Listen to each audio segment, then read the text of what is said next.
Recording. Good morning. It's the GloucesterCast 421. We have some awesome guests. We no pun intended, right? Right. No pun intended. We have one. Sal's not. Sal, you've been on the podcast before, haven't you, Sal? A while ago, yeah, many years ago. Okay. Yes. So you don't count as a podcast virgin. Ray's been on. He's not actually, we have two podcast virgins today. GloucesterCast podcast virgins.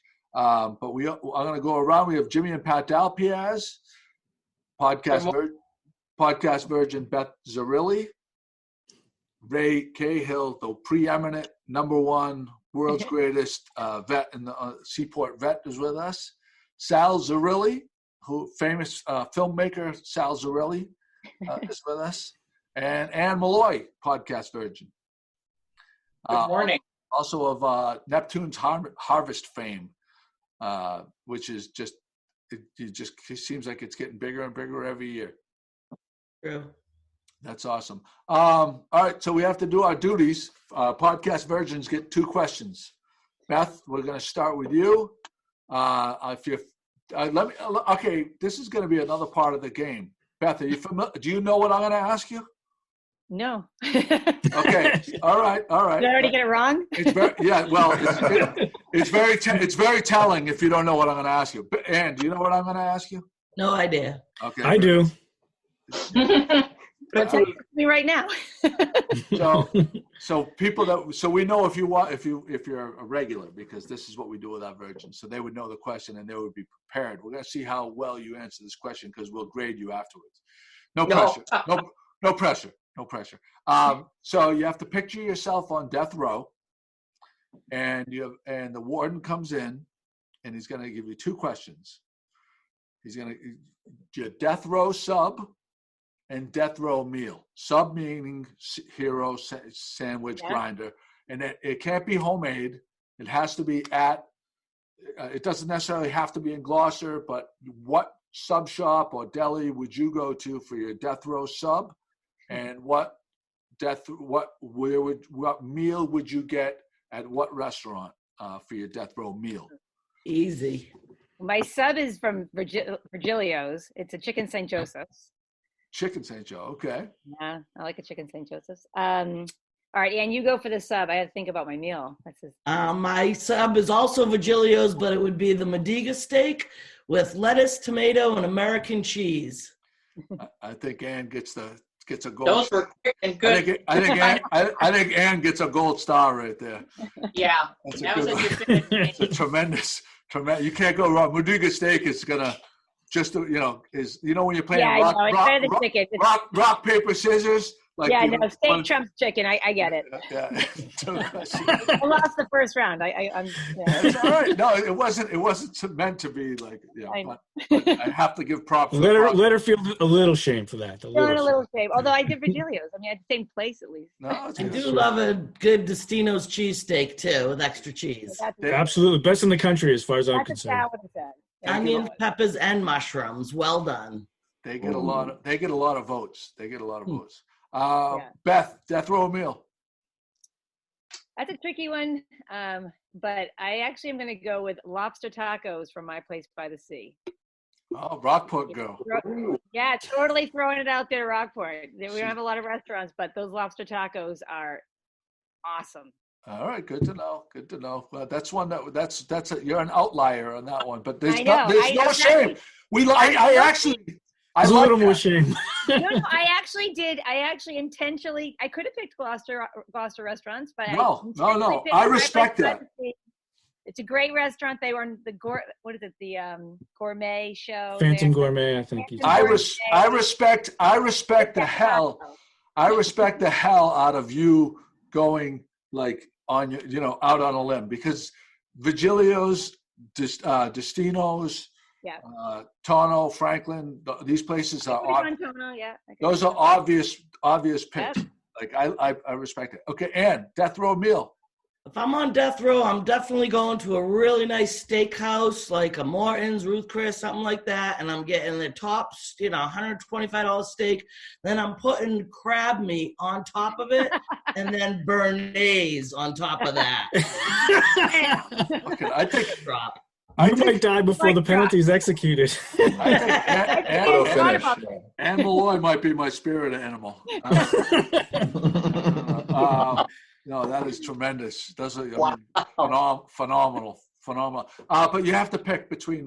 You said Ruth's Chris and you said Morton's. Which we have to pick one because we keep a tally and we keep a spreadsheet. I go Ruth Chris. Ruth Chris. All right. For a long time, Morton's held down my number one, and Grill 23 took over a couple of years ago. When my lovely wife, I'd be remiss, Jimmy, I would be remiss to not mention it's my beautiful wife's birthday. I was going to say the number, but it's her birthday. No, do not. No, I was just going to add a musical interlude. Here comes the horn.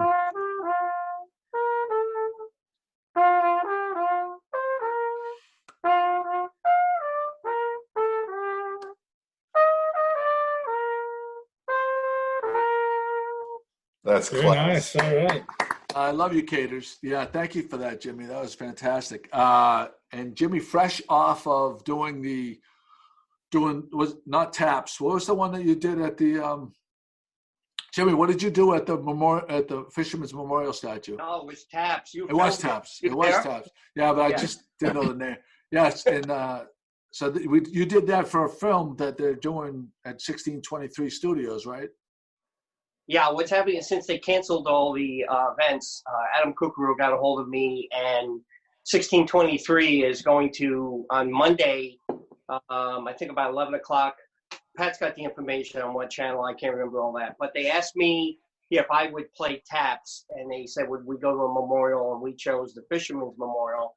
So it's going to be part of it, me playing taps on my bugle. I have a Civil War bugle I use when I play. I saw that I saw a lot of your former students. Jimmy was a former high school band teacher. If you couldn't tell by the stereotype right there, like if you told anybody that he was a high school band teacher, like no one is going to have a problem thinking that that's the truth. So Jimmy, but I heard some of your students in the comment section when you posted the video were giving you crap because your flugelhorn was not polished. Yes. And that's something you would have gave them hell for in the marching band. I think they were just letting me know about it, yes. But I was also complimented for how I held the horn out straight because I would be all over them too. Yeah, that was some of my class, my students. Yeah, well, yeah, it's nice to see that they all love you. I love how they always comment on your stuff. They like you really had a good reputation as a teacher.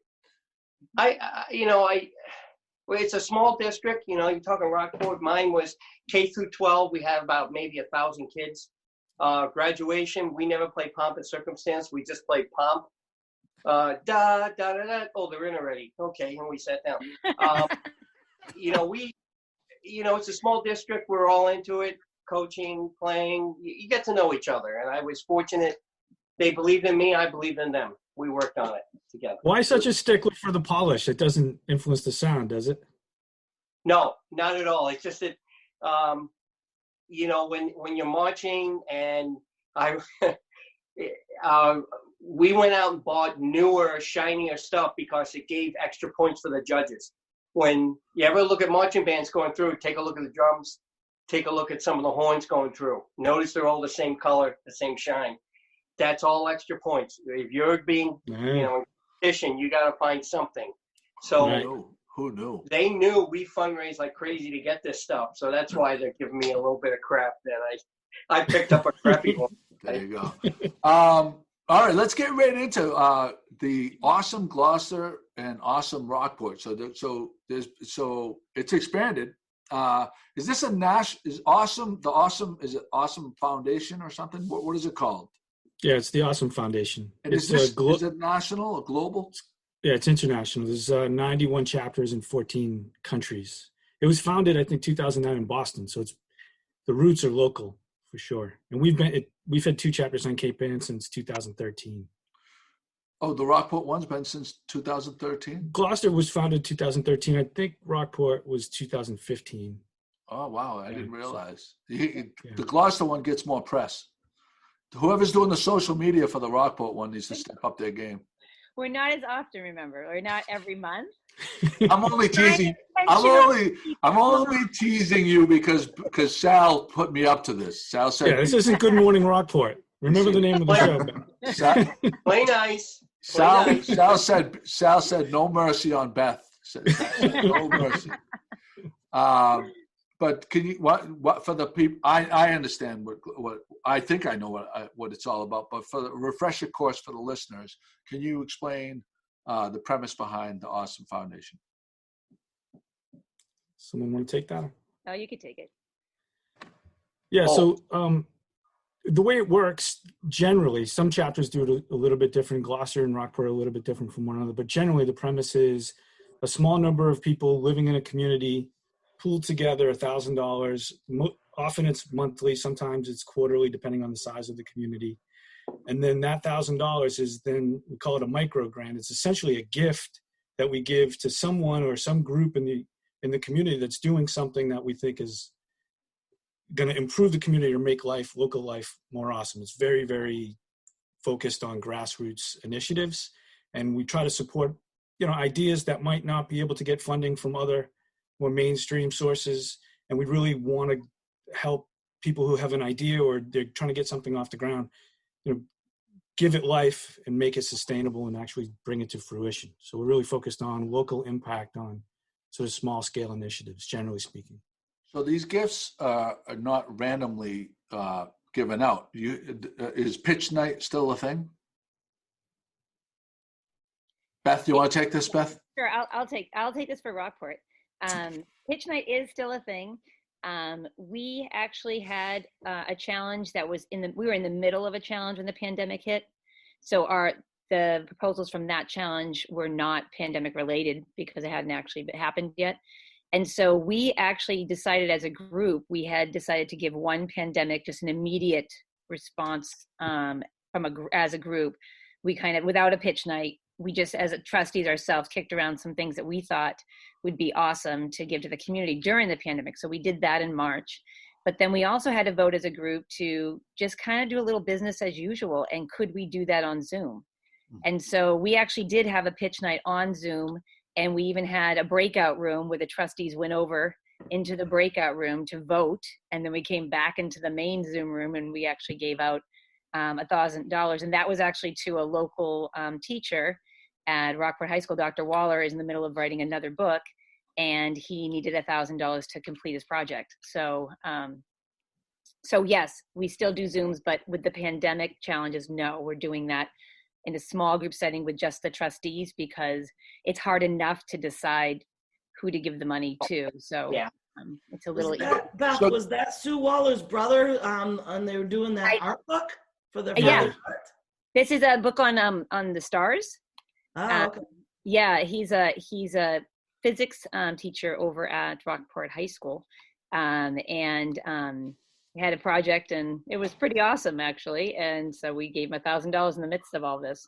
Nice. I want to go back a little bit though to explain how a normal pitch night works because we're assuming that people are. Yeah, I can explain it. Sure. Yeah, thank you.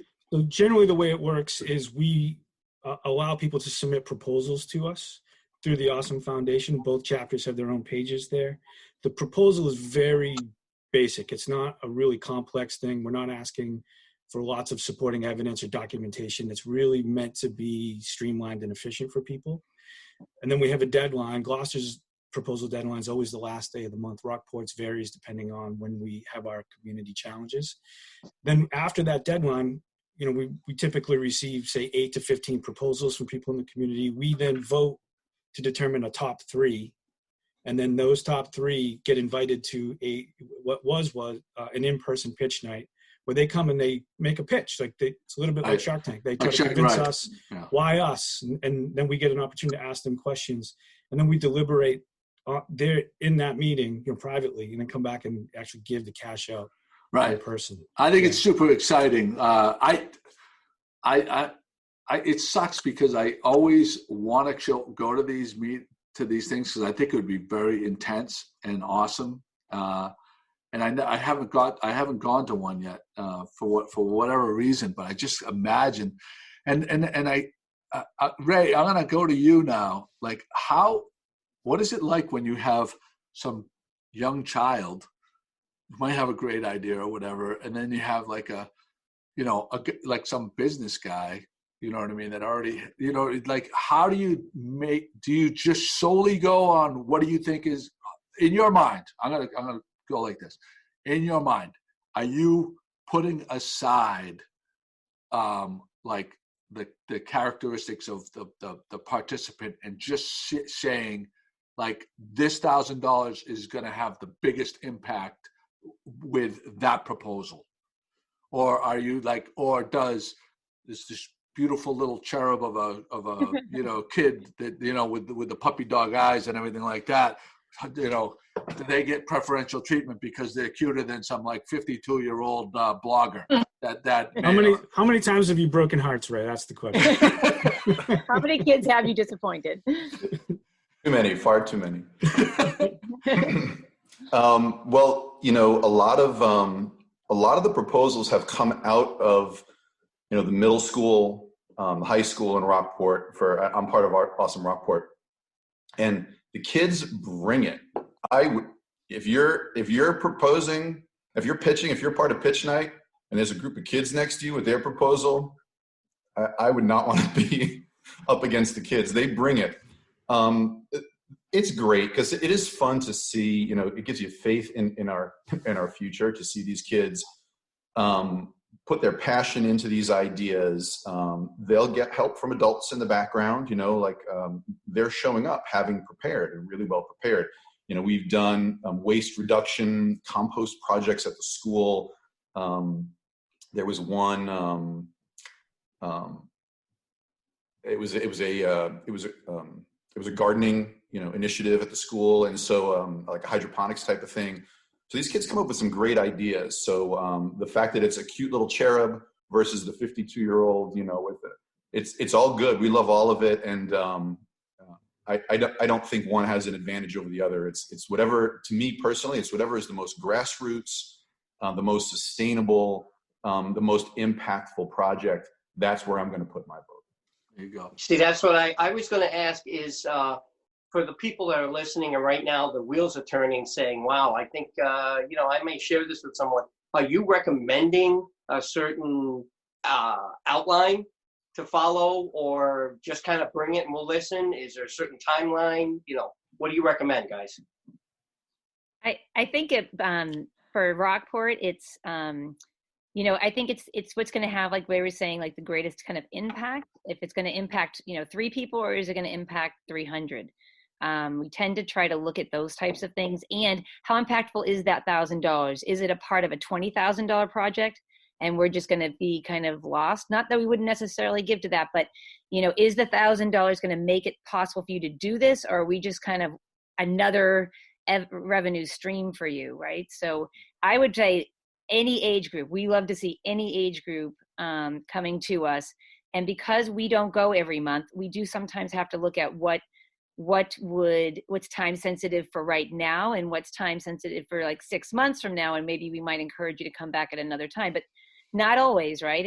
It really depends. It's really dependent upon. There's a lot of factors. I'm going to. Go ahead. Yeah. I was just going to ask Anne if she agrees with this. For Gloucester, we're pretty wide open in terms of what we'll consider fundable. We don't really have like a group mind around what we would consider to be like worthy of our funds. Very, very open. And we do a lot of mind changing in our group. So you might start thinking you're going to support this particular project because it aligns with your values and what you think. And then you listen to all 20 trustees explain their point of view on it. And by the time it's time for you to vote, you've done a complete 180 in your own thinking about what you're going to support just because you hadn't thought about it in the ways other trustees. It's like a jury deliberating. Yeah, really, just really yeah, is. part of that pitch night is actually, and both chapters do this, when we go into the other room after listening to 3 pitches, everyone gets a minute, and it's a timed, uninterrupted minute. And like Sal said, you might be like, I know exactly what I'm going to say. I know exactly who I'm voting for. And by the time the circle comes around to you, you've totally changed your mind based on what other people are saying. Do some people pass on their minute, like they are, because they don't need to? They feel like they don't need to deliberate. Sometimes in our group, it's kind of uncommon, but sometimes people will just say, they'll just say who they're voting for, which they don't need to say. But sometimes people will just say, like our last pitch, people were just kind of coming in and saying what they thought out loud. All right, I'm going to start with Ann because I have to go down and take care of something. But I want each one of you. There's 4 of you, other than Jimmy and Pat. I would like you to talk about, just briefly, maybe a couple minutes, about which was the favorite project that you funded. That like which one out of since 2013 sticks in your mind as like you thought was that $1,000 came back to the community 100-fold, whatever it happens to be. And we'll start with you. We'll go to Ray, Sal, and then Beth. All right. All right. So I always love the O'Malley ones and the kid ones. They are definitely the cutest, and they have amazing ideas. So I really am partial to those. Is there one particular, and is there one that comes to mind? There was ones that they did like an exercise bike, so the kids with the heebie-jeebies that can't sit still could actually like ride a bike in class, a stationary bike, to help them focus, and it created energy that they could use to power their computers. So that was a big one. And then we did an Earth Day challenge where Neptune's Harvest actually added an extra 1,000. So that was near and dear to my heart. And that went to PAL, which is People Against Litter.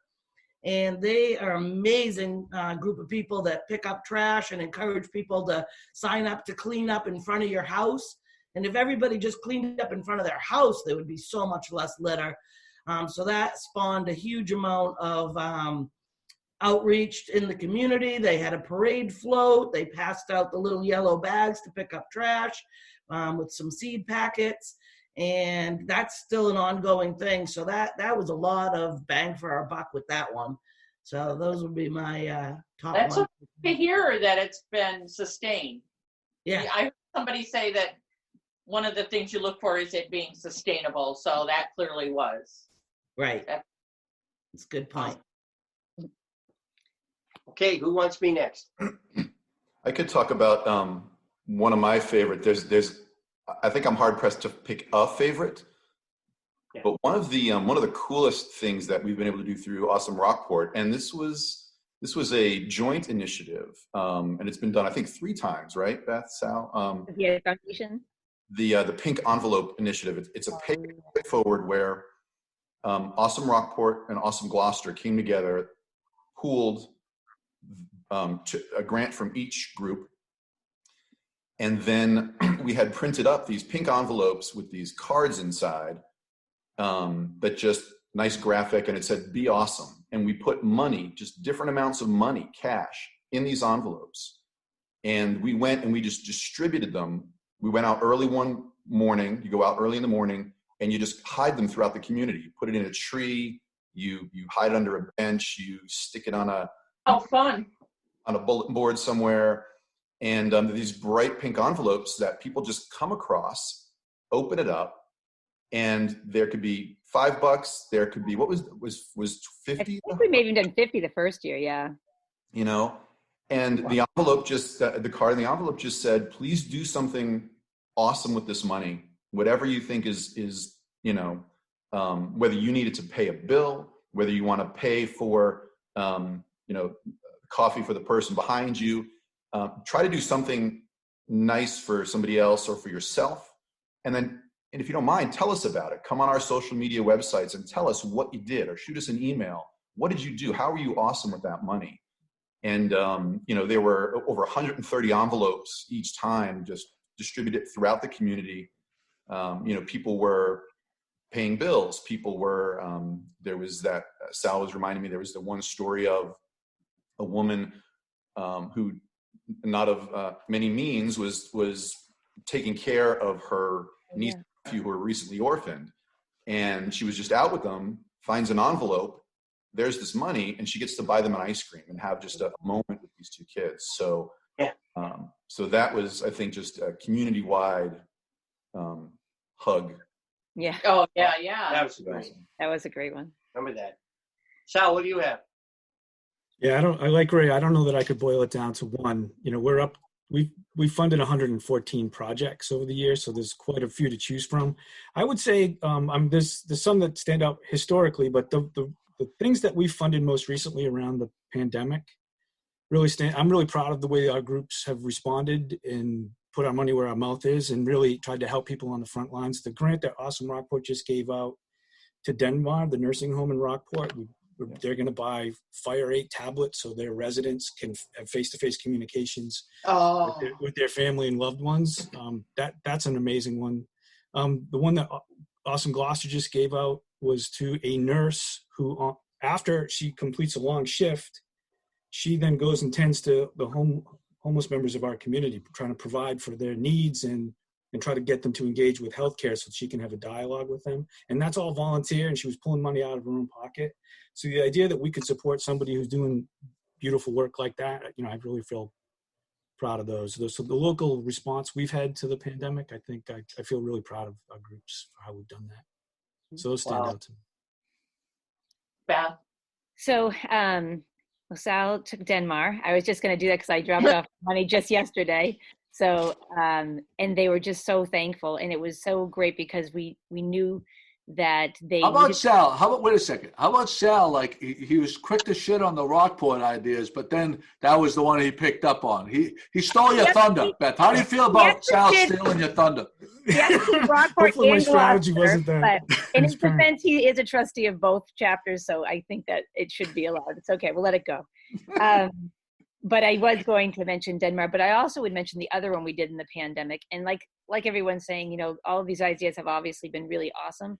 But the very first thing we gave to was the Rockport ambulance here in Rockport. And for, a lot of locals here, they may not realize that is a big lifeline for the elderly and the needy and the disabled. And they see needs in the community that other people don't see. And not only just medically, but they'll see they'll see people who are in need of food, of clothing, of bills that aren't being paid, and they pool their own money at times. And so they came to a pitch night and we gave them $1,000 that night. But when the pandemic hit, we knew that group was going to really be suffering the most and have the most need immediately for our community. So we gave $1,000 to them. But in terms of actually just, we also do these things, I like to call them guerrilla philanthropy, where we pick something and we just kind of do it. The coolest thing I think Rockport has done on that front, there's been some great things, but the coolest thing I think was there was a old nasty wall behind the Rockport Library, and we would walk by it constantly. And Sal would always say, wouldn't it be great if there was a mural on this wall? And we did that. So if you ever are behind the Rockport Library, it's Josh Falk was the artist.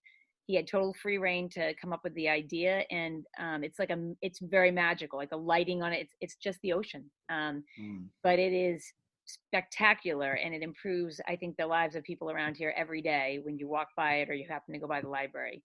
So that would be, in terms of a global impact for this small community, I think that's one of the biggest ones. Very cool. And so Sal, I don't know if we spoke about this on air. So how can people get involved? Say they wanted to say, you only have so many trustees. Do trustees come and go? Yeah, I've seen people move, people's financial situations change, their lifestyle circumstances change. So we've had some turnover, but the majority of trustees in both chapters are years in. We've got trustees, I think there's 6 Gloucester trustees who have been there 7 years. That's like, we're talking $4,000+ they pulled out of their pockets in some situations. So the way people get involved is, we're not like a stringent gatekeeping organization. We ask people if we have a waiting list in Gloucester, and we we have a need actually for one trustee in Rockport. So if people are looking to get involved, they can reach out to us. All of our contact information for both chapters available on the Awesome Foundation website. We also maintain a Facebook presence, and our contact information is there as well. So if people are interested, they can just reach out, and then we have a dialogue. The big thing is, if you're going to participate in our group, you have to be okay with the fact that there will be occasions where the group is funding something that maybe your heart wasn't completely into. And you just have to have faith in the process, trust in the people, and know that eventually, things that you really want to fund will get funded. So if you can tolerate that, and it's not like it's super hard, but some people in that process of having that dialogue have said, Well, that doesn't quite feel right for me. Hard, yeah. Yeah. And we're trust-based, so that's a tough thing for some people to wrap their head around too. Once we give the money out, we're not like a formal grant organization says you got to, check in, and we have all these measures you have to Report. show your meetings to show impact. We give you the money and then we wish you good luck, and you don't have to report back ever. Of course, a lot of people do, but it's not a requirement. So that's a tough thing for some people to tolerate too, that kind of trust, that deep trust, just giving money away. Is money? And we actively invite everybody back as well. So the groups that win, one of the taglines is, hey, if we're about to announce the winner, and if you're not receiving the grant tonight, it's not a no, it's just not right now. So please reapply. It's not your turn. Do it again. Right. I feel like you guys may have a lawsuit, because I think you started before Shark Tank. I think you guys might be able to. I think so here's a question for are the trustees, is the money that they give, is that tax deductible? No. No, it isn't. That's interesting. It's pure gift. A pure gift. Yeah. Well, I mean, I would think that well, I mean, there must be a reason for it, but it would be great that this is like a thing that it would be fantastic if they allowed you to deduct it, because it is going towards a much better thing than you could ever imagine, right? It would change the motivation, and I'm not sure that fits in with what to me, that doesn't sound like. How does it change? Explain to me how it changes the motivation. Well, taking a tax deduction for handing money over that's why you're doing it. Maybe that's your primary motivation. No, you don't make money. Just because you get a tax deduction doesn't mean that's you're making money on the thing. Not every proposal. No, I don't mean that. Every proposal we fund, though, is nonprofit. We've helped little businesses get started in both chapters. We bought a teenager a large chess set. Those supersized chess sets? Yeah. So he could just show up at community events and challenge people.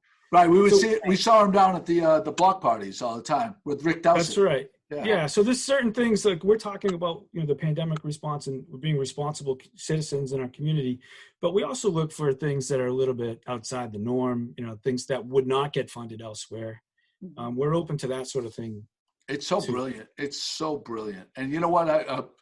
When I started the blog, 13 years ago, when I started the blog, Barbara Keown, who owns the Dress Code downtown Gloucester, she said something to me, and I must bring this up once a year on the podcast, but she said something to me at the time that she's very into Buddhism and stuff. And she said one of the tenets of Buddhism, and one of the sayings was, the most selfish thing you can do is to give. That's what she said to me. This is probably 2 months into doing the blog. It would be lucky if we had 60 people checking it out a day, right? Now we have 50,000, we had 68,000 2 days ago, Pat, by the way. Wow. But she said this to me at the time, and I had no idea what, but so then over the course of the years, we do so much of promoting for people and giving of time and stuff like that on the podcast, that it totally came together for me.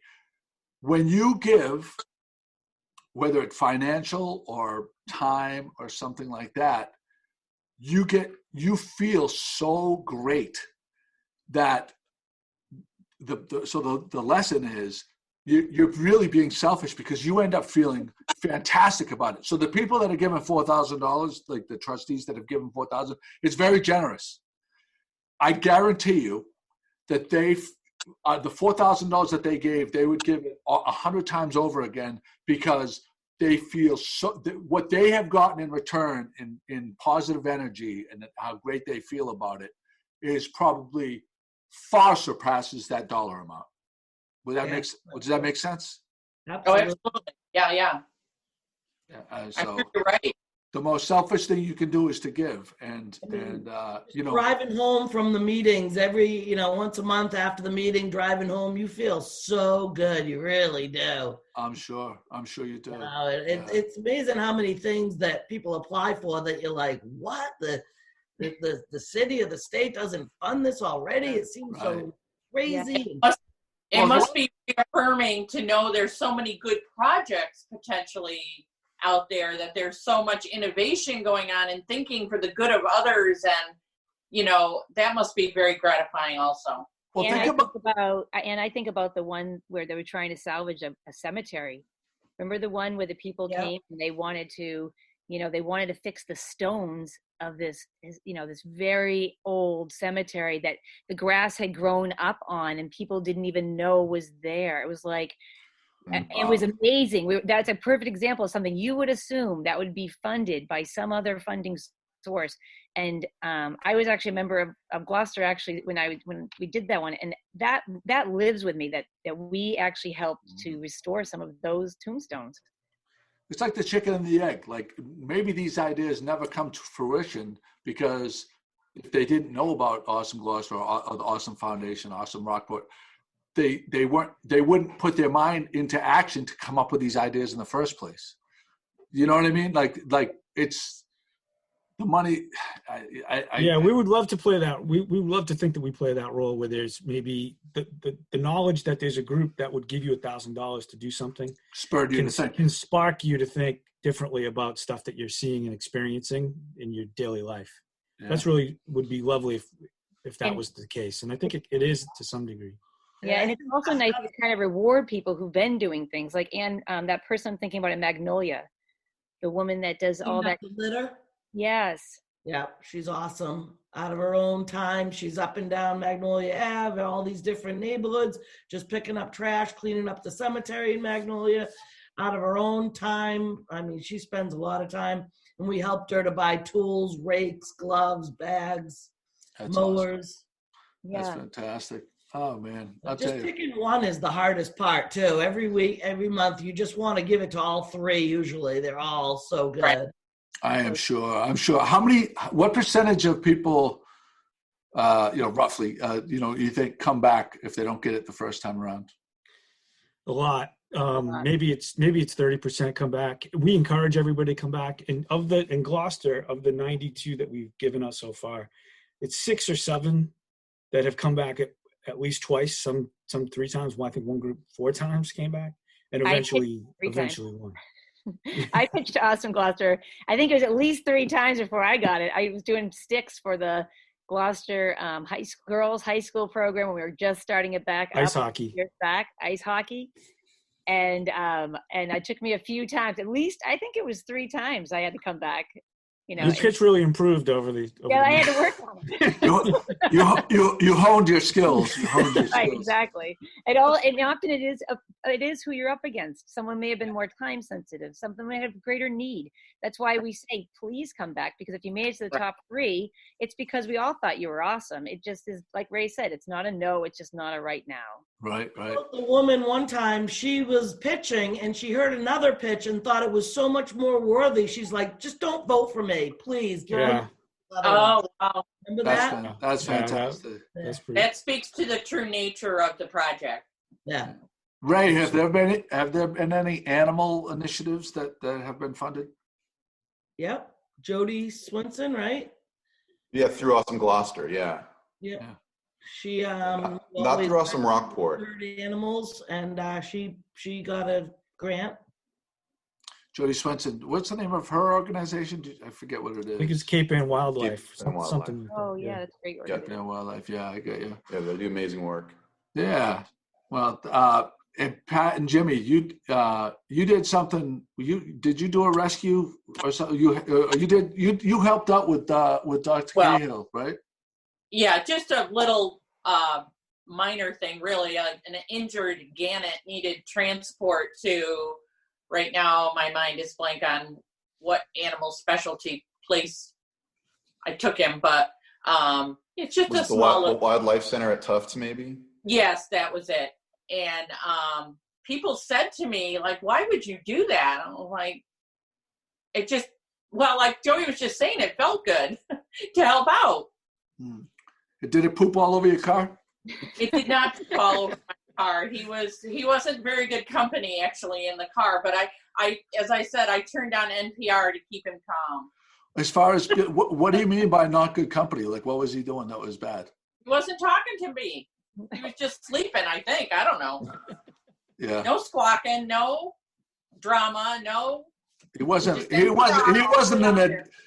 an adorable little kitten like DC. He was kind of adorable, honestly, but not like DC. No, not quite like DC. Not that level of cuteness. He wasn't appreciative of my attention in any way. Well. And by the way, for the people who just joined in and listening, she's not talking about me. It was great that you did that, because a lot of those critters need that extra push to get somewhere else. So thanks for doing that, Beth. Yeah, no problem. I would do it again. It was very interesting. Nice. I'm gonna do this right now. I have to pin Pat and Jimmy to the front for 1 second. Spotlight video. All right, Jimmy, can you stand up and display this outfit you have on today, please? As long as you don't show all of it, because I don't have pants on. No, I'm only kidding. So what is this? Is this your Miami 1976 Miami shirt? What are we working with here, Jimmy? This is me showing everyone that I'm retired and I'm going to complain about the government and my pants are up really high. And I did not go down south. I went to my heaven. And I'm over here. He has white socks and sandals on. Yeah, All right. This is from Bananas, isn't it? Yeah, I got it from Bananas. It was an outfit I saw. You look ready for the weekend with that shirt. It's party time. It's go time. Exactly. It's go time. I'm ready to start. I was wondering if you had the matching pants, or if they were the shorts, the super short shorts, like the ones that way up and I don't tight. have the Thomas Magnum shorts. Okay, I'm not wearing the Thomas Magnum shorts. You do have the mustache, the love, or as Pat refers to it, the love brush. Yeah. Are they coming? Is this your bedroom you're in? Yeah, that's where all the magic happens. It's got the best light for the Zoom. Right. That's what they say. Yeah. Okay. Yeah. I'm just happy we haven't been thrown off of here yet. And I'm so glad to finally meet all you guys. And thank you for coming into our house here. Won't you be my neighbor? Just in case you were wondering, their door is purple. They do have the purple door. Okay, I'm afraid to ask what that means. That's the swingers. That's how you know. That's how you know the swingers. That's if you're from Rockport. There's the big thing in Rockport, isn't it? We are off the rails, man. I heard that Rockport had a huge swinger community, and the ones that had the purple doors, that's how you knew. Am I wrong here? Is this that's all news to us. It's changing the feeling. I just want to say. Yeah, just so happens I do. That's okay, Sal. I got you, Sal. I got you. Don't worry, Sal. I was wondering why they moved to Rockport. Now I know, because he has this mad love for Gloucester, but they end up in Rockport. I didn't see purple doors in Gloucester. I don't know. I was just saying, maybe he likes the color purple. Leave him alone. There's that. They got that going for them. All right. We'll get off of that. Listen, awesome folks, you can stay. And is there anything else that you want to talk about before we end your segment? Yeah, just one thing is we are constantly open to proposals. So Gloucester, the deadline is the last day of every month. In Rockport, we decide that sort of on an ad hoc basis as we go. But when in doubt, submit. We're constantly monitoring. So getting some proposal submissions is the only way we can do what we do. So we need proposals to be awesome. So And get them in. What is the website that you want people to go to? Awesomefoundation.org. Okay. All right. I'll put that And into if you want to be a trustee, if you're interested in becoming a trustee to get on the wait list at Gloucester or potentially even being one in Rockport, you can go to, on Facebook, there's a site for each of them. There's an Awesome Rockport page, there's an Awesome Gloucester page. You can privately message us through that and say that you have an interest, and we can go from there.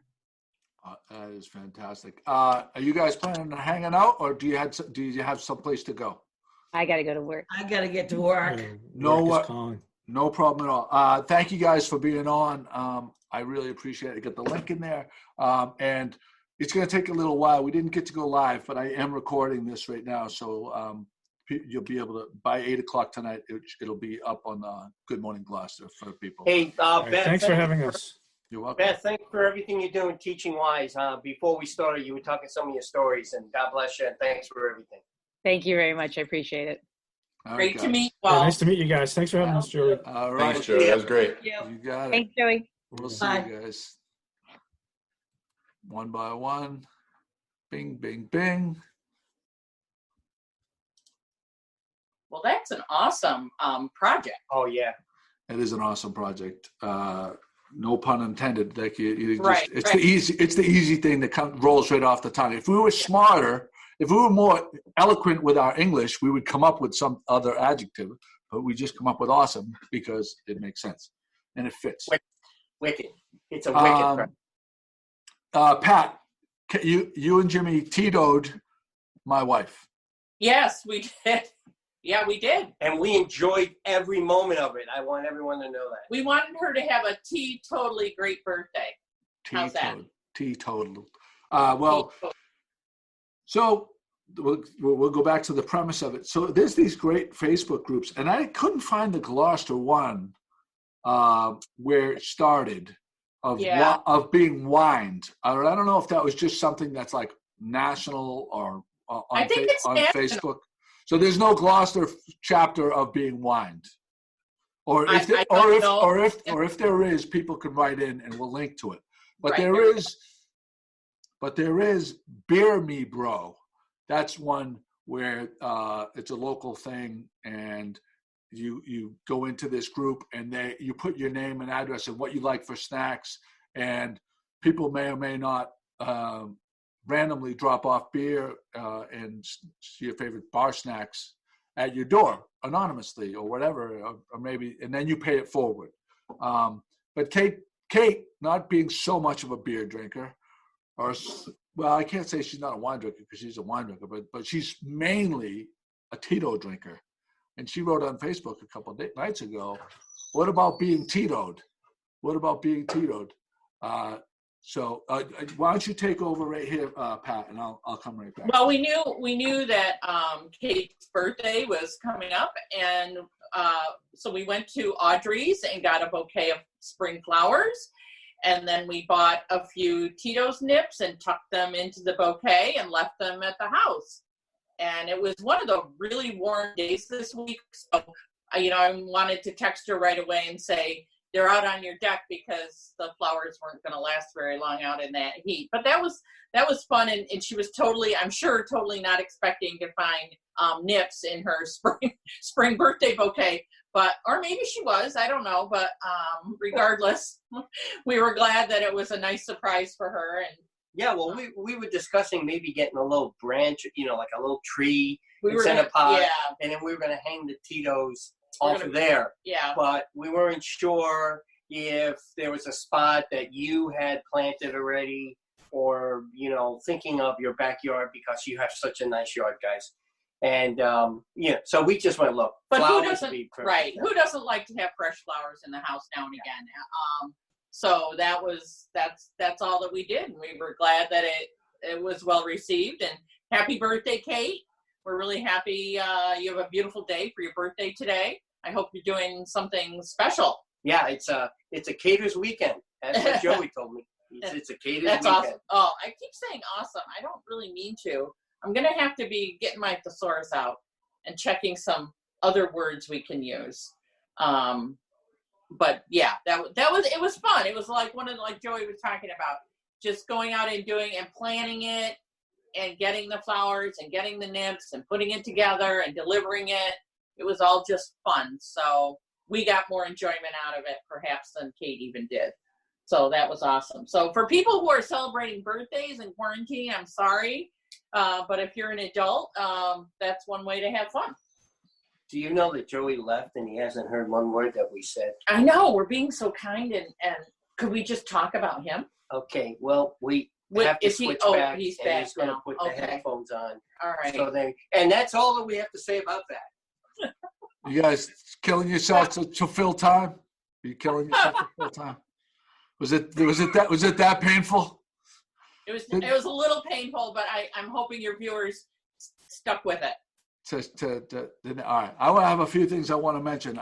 Kate and I and the kids had Beauport, the restaurant at Beauport, 1606, their takeout last night. They have a new executive chef. Oh. And it was outstanding. I have pictures on the blog, and so they're having these kind of like group meals, like you could do two meals for two or meals for four. And then they have some sandwiches, and I'm telling you, everything that we got, the kids devoured it. We devoured it. We got filet mignon and a red wine reduction, and it was cooked perfectly. The desserts, they had Death by Chocolate cake and this mixed berry tart. Lights out. You gotta try. You have to try it. Do you feed D at all? DC does not get human food. My sister feeds her dog only human food. Like she only feeds it salmon, like high-end salmon. We're not crazy people. We feed it cat food. So I don't know what I should have asked Ray when I had him on. Like she really likes the wet food, and she kind of yeah, and it's a little bit more expensive for the wet food. So I'm trying to figure out what we're gonna do there. The Tano is Tano. I want to mention Tano because they're doing takeout and they have like some brisket and some other barbecue items on their thing. Yeah, we have an order for pickup this weekend that chicken breasts. Ooh. They have breaded chicken breasts, and we ordered haddock, I think. We did. Okay. Two of you, honest to God. So we have I want to mention, so far we know the Horribles Parade is canceled. The fireworks are canceled. The June Fiesta is definitely off. But I've been checking almost daily. The Schooner Festival is still scheduled, which gives some hope. Some hope. There's a couple of other summer festivals that are still on the calendar. The Waterfront Festival is still on the calendar. Right now, of course, drawing a blank. That's outdoors, and that's something that I think that you could manage social distancing. I would be surprised if that got canceled. I hope. I mean, it's going to be what it's going to be. But let's hope. And the farmers markets, I believe, are still being held. Coming up, they'll be starting up very soon. Cool. What was that other event that was still on the books? Let me look and see if I can find it quick here. But yeah, no, I mean, it's hopefully not going to be a totally lost summer. Partly it will be, for sure. But I guess we'll see what comes. Well, we'll check that out. There you go. All right. Well, thank you guys so much for joining us. The only reason I wanted to cut this a little short is because I know I have to take this video and upload it to YouTube. And I've had in the past, if we've gone over an hour or whatever, and I'm not sure when we started, then it like doesn't allow me to update it. And after doing all that and those people showing up, I don't. Yeah, no, we don't want to take. I don't want to mess up their segment. So I'm going to end it right here. It's GloucesterCast 420. Have a great Memorial Day weekend if we don't see you before. Yep. 421. 421. Thanks, Jimmy. Thanks, Pat. And for the awesome Gloucester people, thank you for coming in. That was a lot of fun. I'm Great looking way to start the day. Great way. Happy Memorial Day. Thank you to our veterans. Thank you to all the Pauline and Ringo Tar and all the people. Flag on the boulevard looks flag. fantastic. Thank you to the flags. Thank you to Generous Gardeners, the tulips. Everybody's talking about how fantastic it looks. And we really appreciate everything that the veterans have done for our country, and Generous Gardeners are doing, and Ringo and Pauline Bresnahan to get those flags on the boulevard. It's just, it warms the heart. It does. All right. Everybody have Thanks, a great day. We'll see you. All right, bye.